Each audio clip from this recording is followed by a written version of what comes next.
ಗುರುರ್ಬ್ರಹ್ಮ ಗುರುರ್ವಿಷ್ಣು ಗುರುರ್ದೇವೋ ಮಹೇಶ್ವರ ಗುರುರ್ ಸಾಕ್ಷಾತ್ ಪರಬ್ರಹ್ಮ ತಸ್ಮೈ ಶ್ರೀ ಗುರವೇ ನಮಃ. ಚಿದಂಬರ ನಮಸ್ತೆಸ್ತು ಚಿಂತಿತಾರ್ಥಪ್ರದಾಯಿನೇ ಔದುಂಬರ ಸದಾವಾಸ ಚಿದಂಬರ ನಮೋಸ್ತುತೆ. ಎಲ್ಲ ಆತ್ಮಜ್ಯೋತಿಗಳಿಗೆ ಸಾಷ್ಟಾಂಗ ಪ್ರಣಾಮ. ಜೈ ಚಿದಂಬರ. ವಿಠಾಬಾಯಿ ಅಭಂಗವನ್ನು ನೋಡೋಣ. ನಾಮದ ಬಗ್ಗೆ, ನಾಮದ ಮಹತ್ವದ ಬಗ್ಗೆ ಪುನಃ ಪ್ರಸ್ತಾಪಿಸಿದಾಳೆ ವಿಠಾಬಾಯಿ. ಏನಪ್ಪ ವಿಠಾಬಾಯಿ ಯಾವಾಗಲೂ ವಿದೇಹ ನಾಮಸ್ಥಿತಿ ಬಗ್ಗೆ ಬಹಳ ಒತ್ತು ಏಕಾಂತ ನಾಮಸ್ಮರಣೆ, ವಿದೇಹ ನಾಮಸ್ಮರಣೆ ಬಗ್ಗೆ ಒತ್ತು ಹೇಳ್ತಾಳೆ. ಅಂದರೆ ಆ ಉನ್ಮನಿ ಅವಸ್ಥೆಗೆ ಹೋಗೋಕ್ಕೆ ಎಲ್ಲರನ್ನೂ ಅವಳು ಪ್ರಚೋದನೆ ಮಾಡ್ತಾಳೆ. ಆ ಅವಸ್ಥೆಗೆ ಮುಟ್ರಪ್ಪ, ಎಲ್ಲಿ ನೀವು ದೇಹಾಭಿಮಾನ ದೇಹ ಭಾವ ಹೋಗಿ ನಿಮಗೆ ನಿಮ್ಮ ದೇಹದ ಅರಿವಿಲ್ಲದೆ ಇದ್ದಾಗ ನೀವಿರೋದಿಲ್ಲ. ಆವಾಗ ನೀವು ಇರೋದಿಲ್ಲ. ಜಬ್ ಮೈ ಥಾ ತಬ್ ಹರಿ ನಹಿ, ಅಬ್ ಹರಿ ಹೇ ತೋ ಮೈ ನಹಿ. ಮೈ ಅಂದರೆ ಆ ಭಾಸ ಆಗುವುದು ಒಂದು ನಾನು ಏನಿದೆಯೋ ಆ ಮನಸ್ಸು ಯಾವುದಕ್ಕೆ ಅನಿಸುತ್ತೆ ನಾನೇ ಎಲ್ಲ ಮಾಡ್ತಿದ್ದೀನಿ. ಅದಕ್ಕೆ ಅವಳು ಹೇಳ್ತಾಳೆ, ಯಾವಾಗ ಹರಿ ಇರ್ತಾನೋ ನೀನು ಇರೋದೇ ಇಲ್ಲ. ಹಾಗೆ ದೇಹ ಭಾವ ಹೋಗಿ ನಾಮಸ್ಮರಣೆಯನ್ನು ಮಾಡುವಂಥ ಅವಸ್ಥೆಯನ್ನು ಮುಟ್ರಪ್ಪ ಎಲ್ಲರೂ ಅಂತ ಈ ಅಭಂಗದ ಮುಖಾಂತರ ನಮಗೆ ಚಿಂತನ ಮಾಡಲಿಕ್ಕೆ ಅವಳು ಏನು ಮಾಡ್ತಾರಪ್ಪ ವಿಠಾಬಾಯಿ, ಮಜ್ಬೂರ್ ಕರ್ತಿ ಹೇ ಅಂತ ಹೇಳ್ತಾರೆ. ಅಂದರೆ ಮಜ್ಬೂರ್ ಅಂದರೆ ನಮಗೆ ಇದನ್ನು ಏನು ಹೇಳ್ತಾಳಪ್ಪ ವಿಠಾಬಾಯಿ, ಇದನ್ನು ನಾವು ಯಾಕೆ ಆಗ್ತಿಲ್ಲ ನಮ್ಮ ಕೈಯಲ್ಲಿ ಅನ್ನೋದನ್ನು ವಿಚಾರ ಮಾಡುವಂಥದ್ದು ಒಂದು ನಮಗೆ ಧಾರಣೆ ಕಡೆ ಅವಳು ಕರ್ಕೊಂಡು ಹೋಗ್ಬಿಡ್ತಾಳೆ. ವಿಚಾರ ಮಾಡಿರಿ, ಯಾಕೆ ಆಗ್ತಿಲ್ಲ ನಿಮ್ಮ ಕೈಯಲ್ಲಿ ಹಿಂಗೆ, ಏನಪ್ಪ ಹೇಳ್ತಾಳೆ ನೋಡೋಣ. ಚಿದಂಬರ ನಾಮ ಹೃದಯ ಧರಿತಾ ಜಾಣ, ದೇಹ ಪವಿತ್ರ ಪೂರ್ಣ ತ್ಯಾಚೆ ಜಾಣ. ಮಾಳನ ಕೋ ಪಾಹಿ टाळन को पाही, शुद्ध मनाने पाही नाम घेई.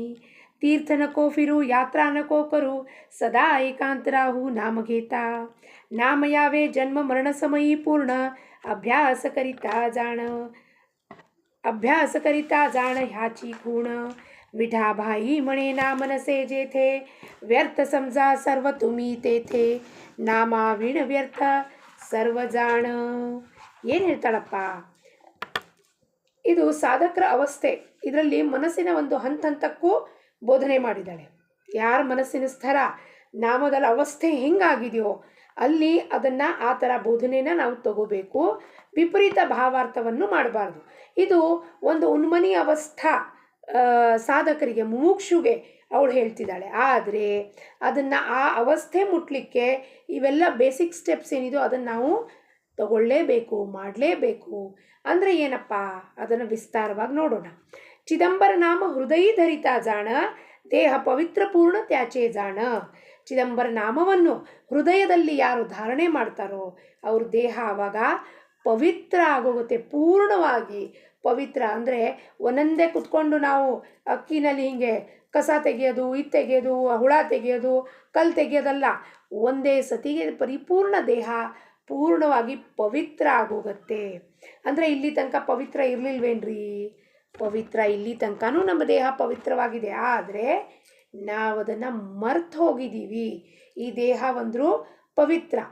ಕಾಯ ಹಿ ಪಂಢರಿ, ಆತ್ಮ ಪಾಂಡುರಂಗ. ಈ ಕಾಯ ನಮ್ಮ ದೇಹ ಏನಿದೆಯೋ ಅದೇ ಪಂಢರಿ, ಅದು ಪಂಢರಾಪುರ. ಒಳಗೆ ಯಾರಿದ್ದಾನಪ್ಪ? ಶುದ್ಧ ಚೈತನ್ಯ ಪಾಂಡುರಂಗ ಒಳಗೆ ನೆಲೆಸಿದ್ದಾನೆ. ನಾವು ಮರ್ತು ಹೋಗಿದ್ದೀವಿ. ಅದಕ್ಕೆ ಸಂತರು ಸತ್ಪುರುಷರು ಬಂದು, ಸದ್ಗುರುಗಳು ಬಂದು ಪುನಃ ಟಚ್ ಮಾಡ್ತಾರೆ ವೈರ್ನ. ಹೇ ಅಪ್ಪ, ನೀನು ಪರಬ್ರಹ್ಮ ಸ್ವರೂಪನಿದ್ದಿ, ಅವನ ಜೊತೆಗೆ ಒಂದಾಗಬೇಕಪ್ಪ, ಮರ್ತು ಹೋಗಿದೆಯಪ್ಪ ಅಂತ ಹೇಳ್ತಾರೆ. ಅದಕ್ಕೆ ಯಾರು ನಾಮ ತಗೊಳ್ಳಿಕ್ಕೆ ಶುರು ಮಾಡ್ತಾರೋ, ನಾವೀಗ ನಾಮ ತಗೊಳ್ಳೋದು ಬಿಟ್ಬಿಟ್ವಿದ್ದೀವಿ. ನಮ್ಮ ಮನೆಯಲ್ಲಿ ನಾವು ನಾಮ ಪೂಜೆ ಮಾಡ್ತಿದ್ವಿ, ಪರಂಪರಾಗತ ಬಂದಿರೋದು ಎಲ್ಲವೂ ಮಾಡ್ತಿದ್ದೀವಿ. ಆದರೆ ನಾಮ ಅಂದರೆ ಉಸಿರಿನ ಮೇಲೆ ಶ್ವಾಸೋಶ್ವಾಸ ನಾಮಸ್ಮರಣೆ ಮಾಡ್ತಿರಲಿಲ್ಲ. ಅದು ಒಂದು ಸದ್ಗುರುವಿಂದ ಸಿಕ್ಕಾಗ, ಸತ್ಪುರುಷರಿಂದ ಸಿಕ್ಕಾಗ, ಯಾವುದೊಂದು ಜಪಯಜ್ಞ ಹೋಮಾದಿಗಳ ಸಲುವಾಗಿ ನಾವು ಜಪ ಸಂಖ್ಯೆ ಕೊಟ್ಟಾಗ ಆ ನಾಮಸ್ಮರಣೆಯದು ಮಾಲೆ ನಾವು ಸುರಿಮಳೆ ಶುರುವಾಗ್ತಾ ಹೋಗುತ್ತೆ. ಆವಾಗ ನಮ್ಮ ದೇಹ ಪವಿತ್ರ, ಪೂರ್ಣವಾಗಿ ಪವಿತ್ರ ಆಗತ್ತೆ ಅಂತ ಹೇಳ್ತಾಳೆ. ಮಾಳನ ಕೋಪಾಹಿ टाळन को पाही, ಶುದ್ಧ ಮನಾನೆ ಪಾಹಿ ನಾಮಘೇಯಿ. ಈಗ ಇದು ಯಾರಿಗೆ ಹೇಳ್ತಾಳಪ್ಪ? ಮಾಳನಕೋ, ಮಾಲೆ ಹಿಡ್ಕೊಂಡು ಜಪ ಮಾಡೋದು ಅವಶ್ಯಕತೆ ಇಲ್ಲ. ತಾಳದಿಂದ ತಾಳ ಘೋಷ ಮಾಡೋದು ಅವಶ್ಯಕತೆ ಇಲ್ಲ. ಶುದ್ಧ ಮನಸ್ಸಿಂದ, ಶುದ್ಧ ಅಂತರಾಳದಿಂದ, ಅಂತಃಕರಣದಿಂದ ನಾಮವನ್ನು ತಗೋಬೇಕು. ಜಡ ದೇಹದಿಂದ, ವೈಖರಿಯಿಂದ ನಾವು ಈಗೇನು ಹೇಳ್ತೀವಿ, ಶಿವಚಿದಂಬರ ಶಿವಚಿದಂಬರ ಶಿವಚಿದಂಬರ, ಹೆಂಗೆ ಹೇಳಬೇಕಪ್ಪ? ಇದು ನಮ್ಮ ಸೂಕ್ಷ್ಮ ದೇಹಕ್ಕೆ ಒಳಗೆ ಹೋಗಬೇಕು. ರಕ್ತದ ಕಣಕಣಗಳಲ್ಲಿ ಹೋಗಿ ಆ ನಾಮ ಸೇರ್ಕೋಬೇಕು. ಅಂದರೆ ನಾವು ಜಡ ದೇಹದ ಕೋಟ್ಯಾನುಕೋಟಿ ಜಪ ಮಾಡಿರಿ, ಮನಸ್ಸೇ ಅಲ್ಲಿ ಇಲ್ಲ ಅಂದಾಗ ಅದ್ರದ್ದು ಉಪಯೋಗ ಆಗೋದಿಲ್ಲ. ಮಾಲಾ ಹಿಂಗೆ ಮಾಡ್ತಿದ್ದೀರಾ, ಆದರೆ ಏನಾಗತ್ತೆ, ವಿಚಾರ ಯಾರ್ದೋ ಬೇರೆಯವ್ರ ಬಗ್ಗೆ ವಿಚಾರ ಮಾಡ್ತಿದ್ದೀವಿ. ಅವಾಗ ಏನಾಗುತ್ತೆ, ಇದು ಎಷ್ಟೇ ಮಾಲೆ ಮಾಡಿದ್ರೂ ಉಪಯೋಗ ಇಲ್ಲ. ಆದರೆ ಮನಸ್ಸನ್ನು ಮೆಲ್ಲಕ್ಕೆ ಸ್ತಬ್ಧ ಮಾಡಬೇಕು ಅಂದರೆ ನಾಮಸ್ಮರಣೆ ಹೆಂಗೆ ಮಾಡಬೇಕಪ್ಪ? ಶಿವಚಿದಂಬರ ಶಿವಚಿದಂಬರ ಶಿವಚಿದಂಬರ ಶಿವಚಿದಂಬರ ಶಿವಚಿದಂಬರ ಶಿವಚಿದಂಬರ. ಅವಾಗ ನೀವು ನೋಡಿ ನಿಮ್ಮ ಉಸಿರಾಟ ಎಷ್ಟು ಮೆಲ್ಲಕ್ಕಾಗತ್ತೆ. ಉಸಿರಾಟ ಎಷ್ಟು ಮೆಲ್ಲಕ್ಕಾಗತ್ತೋ ನಮ್ಮ ಬಿ ಪಿ ಎಲ್ಲ ಹೈ ಬಿ ಪಿ ಇರೋದು ಕಡಿಮೆ ಆಗ್ತಾ ಹೋಗುತ್ತೆ. ಉಸಿರಾಟದ ಮೇಲೆ ಎಲ್ಲವೂ ನಿಂತಿರೋದು. ನಮ್ಮ ಆಯುಷ್ಯ ಈ ದೇಹ ನಿಂತಿರೋದೇ ಉಸಿರಾಟದ ಮೇಲೆ. ಎಷ್ಟು ಮೆಲ್ಲಕ್ಕೆ ಹೇಳ್ತಾ ಹೋಗ್ತಿರೋ, ಎಷ್ಟು ಮೆಲ್ಲಕ್ಕೆ ಮಾತಾಡ್ತಿರೋ ಜನದ ಜೊತೆಗೆ, ಅಷ್ಟು ಉಸಿರಾಟ ಕಡಿಮೆ ಆಗ್ತಾ ಹೋದಂಗೂ ಆಯುಷ್ಯ ವೃದ್ಧಿ ಆಗ್ತಾ ಹೋಗುತ್ತೆ. ಮೆಲ್ಲಕ್ಕೆ ಮಾತಾಡಬೇಕು. ನಾಮಸ್ಮರಣೆ ಕೂಡ ಆ ಪ್ರೇಮ ಇರಬೇಕು. ಆ ನಾಮಸ್ಮರಣೆಯಲ್ಲಿ ಶಿವಚಿದಂಬರ ಶಿವಚಿದಂಬರ ಅಂತ ಕಣ್ಮುಚ್ಕೊಂಡು ಹೇಳುವಾಗ ಅಂದ್ಕೊಳ್ಳಿ, ನೀವೊಂದು ಬಿಳಿ ಹೂವು, ಒಂದು ಆಸ್ಟರೋ ಗುಲಾಬಿನೋ ಯಾವುದೋ ಒಂದು ಹೂವು ಒಂದು ಪಾದಕ್ಕೆ ಏರಿಸ್ತಾ ಇದ್ದೀರಾ. ಶಿವಚಿದಂಬರ ಒಂದು ಬಿಲ್ವ ಏರಿಸ್ತಿದ್ದೀರಾ.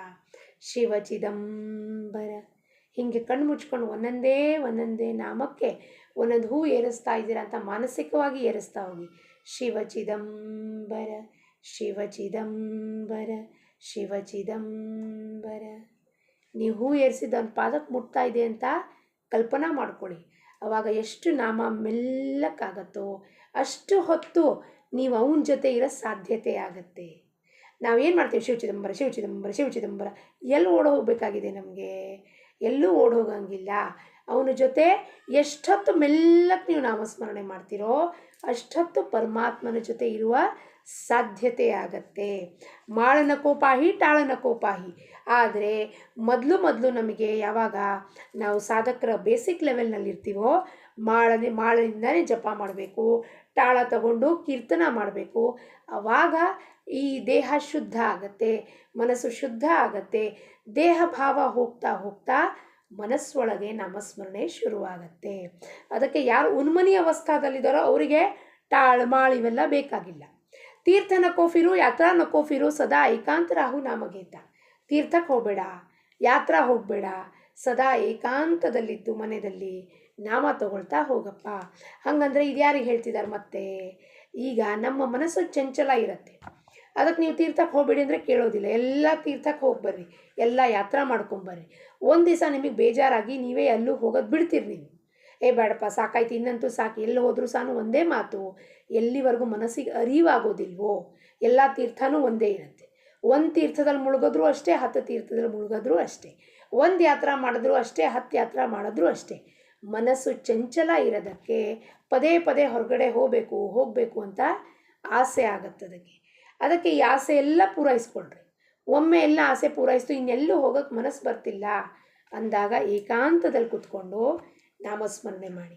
ಆದರೆ ಇದೇ ಮಾತು ಅಭಂಗ ಒಬ್ಬನಿಗೆ ತಿಳಿತದೆ, ಹೌದಪ್ಪ ಒಂದು ತೀರ್ಥದಲ್ಲಿ ನಾನು ರಾಮೇಶ್ವರದಲ್ಲಿ ನಾನು ಸ್ನಾನ ಮಾಡ್ಕೊಂಬಂದೀನಿ, ಕಾಶಿದಲ್ಲಿ ಮಾಡ್ಕೊಂಬಂದೀನಿ, ಇನ್ನು ನನಗೆ ಅಗತ್ಯ ಇಲ್ಲ ಅಂತ ಅವನು ಒಮ್ಮೆಲಿಗೆ ಏಕಚ್ಛಂದಗ್ರಾಹಿ ಅಂತಾನೆ. ಒಮ್ಮೆಲಿಗೆ ಅಭಂಗ ತಿಳ್ಕೊಂಡ್ರೆ ಅವನು ಯಾವ ತೀರ್ಥಾಟನೆಗೂ ಹೋಗೋದಿಲ್ಲ. ಅಂಥವರು ಉನ್ಮನಿ ಅವಸ್ಥಾಗೆ ಮುಟ್ಟಿರ್ತಾರೆ. ನಾಮ ಯಾವೇ ಜನ್ಮ ಮರಣ ಸಮಯಿ ಪೂರ್ಣ ಅಭ್ಯಾಸ ಕರಿತಾ ಚಾಣ ಹಾಚಿಕೂಣ ಅಭ್ಯಾಸೇನ ತು ಕೌಂತೆಯ ವೈರಾಗ್ಯೇಣ ಚ ಗೃಹ್ಯತೆ. ಏನು ಕೃಷ್ಣ ಹೇಳದ್ನೋ ಗೀತಾದಲ್ಲಿ ಅದೇ ವಿಠಾಬಾಯಿ ಹೇಳ್ತಾಳೆ. ಏನಪ್ಪ, ನಾಮ ಜನ್ಮ ಮರಣ ಸಮಯದಲ್ಲಿ ಪೂರ್ಣವಾಗಿ ಬರಬೇಕು. ನಾಮ ಜೊತೆಗೆ ಪ್ರಾಣ ಹೋಗಬೇಕು. ಹುಟ್ಟುವಾಗಲೂ ನಾಮದ ಜೊತೆಗೆ ನಾಮ ಪರಾವಾಣಿಯದಲ್ಲಿ ಸ್ಥಿತ ಆಗಿ ಸೂಕ್ಷ್ಮ ಶರೀರದಲ್ಲಿ ನಾಮ ಹೊಂದಿ ಒಳ್ಳೆಯ ಸಾಧಕನಾಗಿ ನನ್ನ ಜನ್ಮ ಆಗಬೇಕು. ಅದಕ್ಕೇನು ಮಾಡಬೇಕು? ಅಭ್ಯಾಸ ಮಾಡಬೇಕು, ಪ್ರಾಕ್ಟೀಸ್, ಡಿಸಿಪ್ಲಿನ್, ನಿಯಮ ಮಾಡಬೇಕು. ನಾನಿವತ್ತು ಇಷ್ಟು ಜಪ ಮಾಡಿದ್ರೇ ಹೊರಗೆ ಹೋಗೋದಿಲ್ಲ. ಗುರುದೇವ್ರ ರಾನಡೆ ಅವ್ರದ್ದು ಮದುವೆ ಇತ್ತು. ಮದುವೆ ಸಮಯದಲ್ಲಿ ಅವರು ಇದು ವೇದಿಕೆ ಮೇಲೆ ಎಲ್ಲಿ ಮದುವೆದೆಲ್ಲ ಅರೇಂಜ್ಮೆಂಟ್ ಇದೆಯೋ ಹಾಲಲ್ಲಿ ಅವರು ಅಲ್ಲಿಗೆ ಬರಲಿಲ್ಲ. ಎದಕ್ಕಪ್ಪ ಬಾಗಿಲು ಹಾಕ್ಕೊಂಡು ಏನು ಮಾಡ್ತಿದ್ದಾರೆ ಅಂತ ಕೇಳಿದ್ರೆ, ನನ್ನ ನಾಮಜಪದ ಸಮಯ ಆಗಿತ್ತು, ನನ್ನ ನಾಮಸ್ಮರಣೆ ಎಷ್ಟು ನಾನು ಮಾಡ್ತೀನೋ ದಿವಸ ಅಷ್ಟು ಮಾಡೇ ಅವ್ರ ಬಾಗಿಲಿಂದ ಆಚೆ ಬಂದು ಆಮೇಲೆ ವೇದಿಕೆ ಮೇಲೆ ಹತ್ತಿ ಅವರು ಮದುವೆ ಆದರು. ಅಲ್ಲಿ ತನಕ ಅವ್ರು ಬಂದಿರಲಿಲ್ಲ. ಮದುವೆ ನಿಲ್ಲತ್ತೆ, ಆದರೆ ಭಗವಂತನ ನಾಮಸ್ಮರಣೆ ನಿಲ್ಲಬಾರದು.